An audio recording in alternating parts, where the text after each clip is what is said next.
Diz-nos assim: também eu te digo que tu és Pedro, e sobre esta pedra edificarei a minha igreja, e as portas do inferno não prevalecerão contra ela. Que Deus nos abençoe. Quero pensar com vocês hoje sobre essa afirmação de Jesus: e as portas do inferno não prevalecerão contra a sua igreja. Irmãos, todo ser humano, ele carrega na mente, assim, muito bem definido, o que nos aguarda após a morte. O conceito de céu e de inferno ultrapassa as fronteiras da religião. Esse conceito de céu e de inferno não faz parte só de pessoas religiosas. Todos os seres humanos têm essa consciência de que após a morte só há dois lugares, céu ou inferno. E o conceito de um lugar de descanso para os bons e o conceito de um lugar de punição para os maus parece ser tema assim pacífico entre todos os seres humanos. Em todas as sociedades nós vamos chegar a essa conclusão de que existe um estado de recompensa para quem foi bom e um estado de punição para quem foi mal. Nós já paramos um dia para pensar acerca da vida e da morte? Isso é uma pergunta que deve assim habitar o nosso coração. Você já parou para pensar acerca da vida e da morte? Porque essa realidade habita a nossa alma, e Jesus gastou tempo, ele não poupou a própria vida a fim de ensinar os seus discípulos sobre a questão da vida e da morte. Ninguém falou mais de céu e de inferno do que Jesus. Para Jesus esse era um tema extremamente importante, era fundamental para a vida do ser humano. No contexto geral das Escrituras, o inferno ele é mais que um lugar. Ou seja, no contexto geral da Bíblia, o inferno ele não é apenas um lugar. Na Bíblia, o inferno está para além do mundo dos mortos, ou seja, diz respeito também aos poderes de Satanás. Quando a Bíblia faz menção ao inferno, não está se referindo então apenas ao mundo dos mortos, a um lugar de punição, mas diz respeito também aos poderes invisíveis das trevas, aos poderes de Satanás. Isso significa que nesse diálogo, o texto que nós lemos vai relatar um diálogo para nós. Jesus está tendo um diálogo com seus discípulos, e o mestre se refere ao inferno como o poder das trevas, e não como um lugar propriamente dito. Ele diz: tu és Pedro, sobre esta pedra, que é ele próprio, edificarei a minha igreja, e as portas do inferno, quer dizer, os poderes invisíveis das trevas, próprio Satanás, ele não vai ter vitória sobre a minha igreja. Então nós temos que pensar, se Jesus não estava fazendo referência a um lugar, mas nós não podemos abrir mão de que esse lugar ele existe. Então, onde é que estava Jesus quando ele faz essa afirmação? Jesus estava em Cesareia de Filipe, ou ele estava praticamente em frente à porta do inferno. Então esse lugar existe na cidade de Cesareia de Filipe, é um lugar real e geograficamente conhecido, não é algo fictício. Às vezes nós lemos a Bíblia e achamos que tem alguma coisa de ficção, alguma coisa inventada, muita poesia. Não, esse lugar é real, ele era um lugar temido. E ele não é o único lugar denominado portas do inferno no mundo. Existem 5 lugares no mundo que é conhecido com essa denominação. O primeiro lugar é o portão de Plutão, na Turquia. É uma caverna situada na antiga cidade de Herápolis, na Turquia. Os antigos greco-romanos diziam que o portão de Plutão era uma passagem para o inferno. E por que eles diziam isso? Porque tudo que a caverna exalava um cheiro terrível, e eram gases que eram exalados dessa caverna, e esses gases em determinadas situações eles eram letais, eles causavam visões, alucinações nas pessoas que adentravam lá, nas pessoas que passavam por essas cavernas, e alguns seres humanos e alguns animais chegaram a morrer como consequência desses gases. Então esse é o primeiro lugar denominado Porta do Inferno, que é o portão de Plutão, na Turquia. O segundo lugar são as cavernas do Cabo Matapã, na Grécia. Essas cavernas os gregos atribuem a Hades. Hades é o deus das trevas, ou o reino das trevas na mitologia grega. Diz a lenda, na mitologia grega, de que Hércules, usou essas cavernas quando ele adentrou ao mundo dos mortos.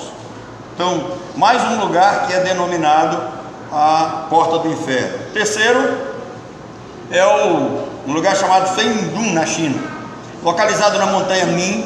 Esse lugar é conhecido como a cidade fantasma. Com mais de 2000 anos, a cidade fantasma é o berço das culturas do confucionismo, isso é uma seita, do taoísmo, outra seita, e do budismo, que é uma outra seita. E existem lendas terríveis ligadas a esse lugar. Um templo foi erguido na montanha Fengdun a fim de descrever a vida no inferno. Alguns acreditam que esse templo está fechado hoje. O quarto lugar, denominado a porta do inferno, é o purgatório de São Patrício, na Irlanda. É um pequeno mosteiro que, segundo a história, o próprio São Patrício visitou o local e teve lá inúmeras visões sobre tormentos, sobre vidas no inferno, sobre pessoas desesperadas, e isso causou assim um impacto na época. Há fotos assim terríveis tiradas desse lugar.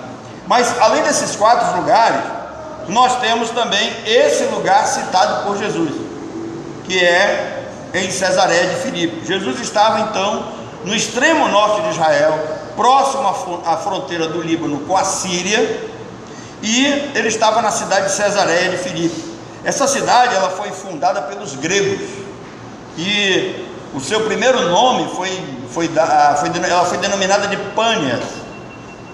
Os gregos que tinham dificuldade com o hebraico, eles falavam Pânias, mas a pronúncia correta é Pânias, e vocês vão já saber por quê.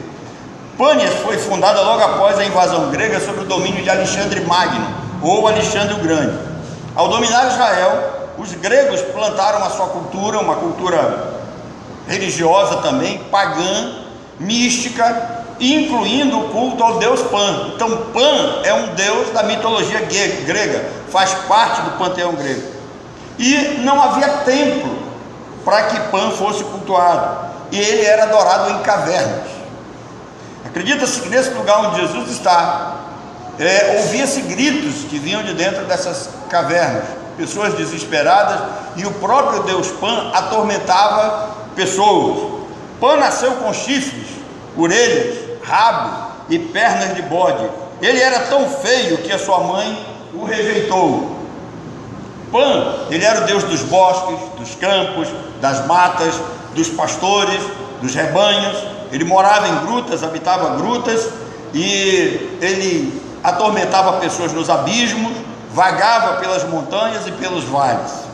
Pan se divertia causando pânico, assustando viajantes, caçadores e seduzindo moças em meio à música e à dança a fim de estuprá-las. Pan era temido por caçadores, por virgens, por pastores, por viajantes que eram obrigados a atravessar as matas e os bosques durante a noite. Eles eram atormentados por essas lendas e pelos gritos e pelos ataques de Pan. A fama de Pan era tão horrenda que o termo pânico, agora vocês já sabem, o termo pânico, a palavra pânico que usamos no nosso vocabulário, vem desse deus Pan. Ele causava pânico, ele era o deus do pânico.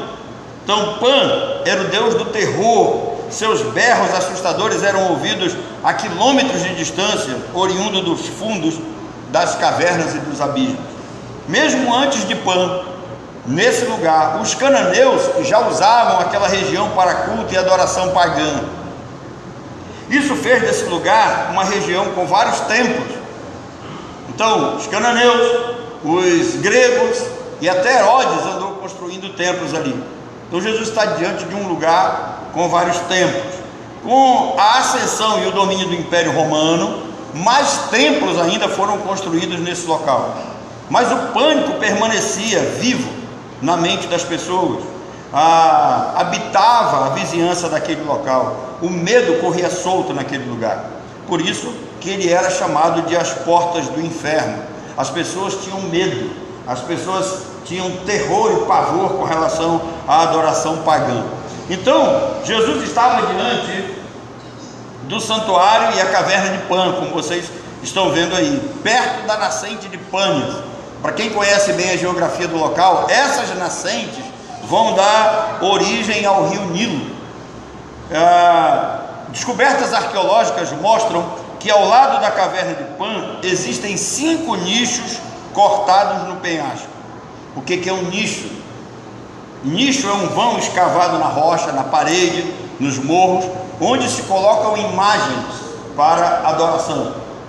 Na frente da caverna há os restos de um templo construído por Herodes ao deus Pan. Então Jesus está diante de um lugar temido, pagão, onde reinava o medo e a idolatria. Ele está lá com os seus discípulos. Esse local ele é mencionado desde o Antigo Testamento, quando Isaías escreveu o seu livro, principalmente no capítulo 9, um texto que todos nós conhecemos, quando ele vai falar sobre a pessoa de Jesus, que o seu nome seria Conselheiro, Maravilhoso, Deus Forte, Pai de Eternidade, Príncipe da Paz. Isaías tem em mente esse lugar. Isaías, 700 anos antes de Cristo, já faz menção a esse lugar. Ele profetizou que as pessoas que viviam nesse local viviam em trevas e viviam morrendo de medo. Então ele diz que a região que vivia em trevas viu grande luz. Ele está falando da região de Zebulon e da região de Naftali. Viriam a luz, e esta luz seria a luz de Jesus, que brilharia na terra e tomaria conta daqueles que viviam aterrorizados pelo deus Pan. Ou seja, Jesus estava então em Cesareia de Filipe, uma cidade construída pelos romanos, no local denominado Portais do Inferno, ou Porta do Inferno, diante do templo do deus Pan, para pôr fim a essas histórias de medo, para dizer às pessoas daquela região que elas não precisavam mais viver assustadas, que o diabo usa lendas e mitologias, ideias mitológicas, falsos deuses, para escravizar as pessoas, para amedrontar as pessoas. Quantas pessoas vivem escravizadas por lendas? Quantas pessoas vivem com medo de sair de casa, medo de prestar culto, medo de adorar ao Senhor? A sua religiosidade lhes causa terrores durante a noite. Tem gente que tem pesadelo durante a noite. Então o diabo usa essas ideias. Eu visitei um lugar em Jutaí que as pessoas têm medo até de adentrar aquele local. Hoje é um templo lá, mas começou com a ideia da cruz. Para eles, Jesus não é importante, Deus não é importante é a cruz. Eles cultuam mais o instrumento de cruz, o instrumento de morte, do que propriamente aquele que morreu na cruz. Eles fazem procissões na cidade, e quando pessoas não participam, alguns deles chegam a jogar certas maldições sobre as pessoas que ficam com medo. Algumas pessoas também vivem morrendo de medo acerca de trabalhos feitos em terreiros de macumba. Até crente tem medo, né? Eu sei que é coisa má, porque se fosse coisa boa era boa cumba, mas não tenha medo. Jesus disse que ele veio ao mundo para destruir as obras do diabo. Então o diabo pode até usar essas coisas, mas esses adoradores de Pan, eles adoravam orgias sexuais com virgens, com pessoas do mesmo sexo. Eles praticavam a bestialidade. O que é a bestialidade? A bestialidade na antiguidade é a zoofilia hoje, ou seja, eles praticavam sexo com animais. Os sacrifícios que eles faziam a Pan envolviam animais e virgens que eram capturadas na região e eram mortas, consagradas a esse Deus. Agora você entende por que a região vivia em pânico, por que as pessoas tinham medo. As pessoas tinham medo de morrer, principalmente as jovens, as virgens. E por que Isaías usou a forte expressão que os que viviam na região da sombra da morte viram a grande luz? Por causa disso. As pessoas viviam aterrorizadas. Até aquele período da história acreditava-se ainda que Pan estuprava, matava, sequestrava pessoas. É possível que houvesse ainda sacrifícios e rituais escondidos. Então é por isso que Isaías usou essa expressão forte. Então essa expressão descreve como as pessoas viviam na sombra da morte. Como disse o profeta Isaías, pânico significa literalmente medo do Deus Pan. Então Pan, ele é o Deus das sombras, o Deus da morte, Jesus foi até a região da sombra da morte para resgatar as pessoas que viviam nessa sombra da morte. Agora você entende o que significa pânico. Se você ouvir essa palavra, pânico, entenda, pânico significa uma referência ao Deus Pan, que aterroriza a alma das pessoas, que não deixa os seres humanos viverem em paz, viverem tranquilos. O povo da região não conseguia sonhar, o povo da região não conseguia ter uma vida social ativa, não conseguia se relacionar com pessoas. As tribos de Zebulon e Naftali viviam aterrorizadas. Então, Zebulon e Naftali, para quem não sabe, eles eram os dois filhos de Jacó, são descendentes e se tornaram duas tribos e que se estabeleceram ao norte de Israel. Agora, vocês acham que as pessoas que viviam nessa região estavam sendo aterrorizadas injustamente? De graça? Claro que não. Quem conhece a história de Israel, Zebulon e Naftali estavam entre as 10 que apostataram da fé. Recentemente eu falei para vocês sobre a divisão do norte e do sul de Israel. 10 tribos ficaram ao norte, 2 tribos ficaram ao sul. Essas 10 tribos que se posicionaram no norte de Israel, eles apostataram da fé. Eles foram as tribos que deram origem ao culto pagão e adoração lá em Samaria. Deu origem à mistura do povo. Eles apostataram da fé, acabaram se envolvendo com outros deuses, culto pagão. Foram as tribos do norte que viveram dos períodos assim mais críticos da história de Israel. Foram nas tribos do norte que nós vamos encontrar o reinado de Acabe e de Jezabel, onde havia idolatria, campava, corria solta. Havia 400 profetas de Baal, 450 profetas da esposa de Acabe, Jezabel.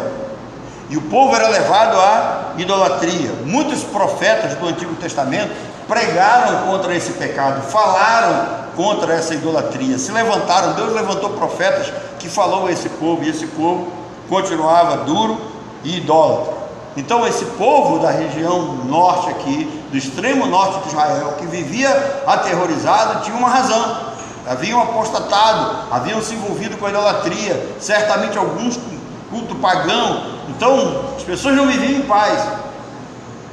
E para cumprir a profecia de Isaías, Jesus vai até lá. Agora, mesmo diante de toda a pecaminosidade, mesmo diante de toda a rebeldia, Deus cumpriu a sua palavra. Foi nesse lugar de idólatras, de ignorantes, de pessoas rudes, de pessoas atrasadas, de ignorantes, que o Senhor Jesus foi lá para libertá-los desse pânico, do medo que lhes habitava a alma. Irmãos, não é comum crente viver com medo das coisas, não é comum. Eu vou repetir, não é comum. Aquele que teme, ele não é aperfeiçoado no amor. No próximo domingo nós vamos pensar um pouquinho mais sobre isso. O pai que não pode ter medo, o pai que é ousado, o pai que recebe de Deus algo que ele nem sabe o poder que tem nas mãos. Então esse povo não conseguia viver, não conseguia sonhar, não conseguia planejar. Esse povo não prosperava por causa dessa cultura pagã. Por isso que Jesus faz uma pergunta para os seus discípulos. Agora você vai entender por que Jesus pergunta no contexto. Se você ler o contexto desse encontro de Jesus com seus discípulos diante das portas do inferno, Jesus pergunta: o que o povo diz que eu sou? Jesus quer saber por quê? Porque aquele povo vivia com medo, medo de culto, medo de se relacionar, medo de se envolver. A religiosidade era pagã. Aí Jesus pergunta: o que as pessoas pensam que eu sou? O que eles dizem que eu sou? E aí as respostas são as mais variadas, né? Inclusive a resposta, tem alguns que pensam até que você é o profeta Jeremias. Então é diante dessa pergunta que nós temos uma das respostas mais completas, mais profundas e mais interessantes que sai da boca de um discípulo de Jesus. Pedro olha assim para Jesus e diz: tu és o Cristo, o Filho de Deus vivo. Os outros não sabem quem o Senhor é, mas eu sei quem o Senhor é. Então Pedro faz essa confissão, e a resposta que Jesus dá para ele é mais interessante ainda. Bem-aventurado és tu, Simão Barjona, porque não foi carne e sangue quem te revelou, mas meu Pai que está no céu. Olhando para a questão doutrinária, mais uma vez está sendo dito aqui, de que se Deus não revelasse ao ser humano, ele vai continuar ignorante, ele vai continuar escravo de seus medos. Se Deus não revelar Jesus às pessoas, as pessoas vão continuar perdidas, vão continuar vivendo de forma natural. Como vimos hoje de manhã, o homem natural ele não entende, o homem natural não compreende as coisas de Deus, porque as coisas de Deus, elas são entendidas espiritualmente, e só podem entender aqueles que têm o Espírito de Deus. Então, os discípulos deram essa resposta para Jesus, mas ela vem da boca de Pedro, e Jesus diz: olha, porque você falou isso, você é uma rocha, você é alguém firme, você é alguém que tem convicção doutrinária, você é alguém que tem convicção teológica, você é alguém que recebeu uma revelação de Deus. Quando Jesus está olhando para Pedro, está dizendo que ele é uma rocha, está dizendo que é alguém que tem uma fé segura, que tem um conceito verdadeiro ligado à pessoa do próprio Senhor Jesus Cristo. E aí Jesus, olha, os alicerces da igreja serão lançados sobre o fundamento dos apóstolos. E aí ele olha para si mesmo, ele diz: tu és Pedro, e sobre essa pedra ele aponta para si mesmo Jesus, a pedra que os construtores rejeitaram, a pedra angular, a pedra que é Jesus. É sobre essa pedra que a igreja será edificada. Então Jesus, quando ele faz essa afirmação, ele tem em mente como os construtores construíam em Israel naquele período. As casas eram, na sua maioria, casas de pedra, com alguns acabamentos em madeira. Essas cidades daquela região eram cidades cercadas por muros. Nos portões de entrada estavam designados os principais locais. É como um mapa de indicação. Quando a pessoa queria procurar uma defensoria, quando a pessoa queria procurar um tribunal, quando a pessoa queria procurar um comércio, chegava nas portas dessas cidades e estavam fixados lá os endereços. Então, por isso que Jesus diz: olha, os endereços desse local, aquilo que está registrado nesse local não vai prevalecer sobre a minha igreja de modo nenhum. Em Mateus 7,13, Jesus diz assim: largue a porta que conduz o quê? A perdição. O que ele tem em mente? Largue a porta, que tem várias informações, vários deuses, o culto pagão é amplo, a visão das obras humanas são amplas, mas eu te digo que a porta verdadeira ela é estreita. O que Jesus está dizendo? Para ele mesmo. O caminho largo e fácil conduz à perdição, o caminho aqui é estreito, só tem um caminho, só tem uma verdade que conduz à vida. Nos portões da cidade tinham vários endereços, vários caminhos que levavam a determinados lugares. Então Jesus está dizendo: olha, as portas do inferno não vão prevalecer contra esse caminho estreito, apertado, que sou eu mesmo. Quando Jesus está olhando para Pedro, e Pedro está olhando fixo para Jesus, Jesus diz assim: você se mostrou firme e adequado. Essa é a intenção que o grego tem. Jesus disse que Pedro havia se mostrado firme e adequado. Isso é uma característica do verdadeiro crente. Nós temos que nos mostrar firmes naquilo que cremos, nós temos que nos mostrar firmes naquilo em que fomos ensinados, naquilo que estamos seguindo. Nós temos que nos mostrar prontos para dar continuidade a esse alicerce que foi lançado pelos apóstolos, que é a igreja. Nós somos responsáveis por isso, nós somos uma pedrinha dessa construção, fazemos parte desse grupo. Então a palavra portões era usada também para conselhos, para projetos, para maquinações, para propósitos malignos. Então quando Jesus diz as portas do inferno, significa o lugar dos mortos, o mundo dos mortos, os ímpios, os espíritos maus, o próprio Satanás, as tramas do diabo, os projetos do diabo não prevalecerão contra a igreja. As armações do inimigo não vão nos vencer de maneira nenhuma. Nós não precisamos viver com medo, porque o anjo do Senhor acampa ao nosso redor.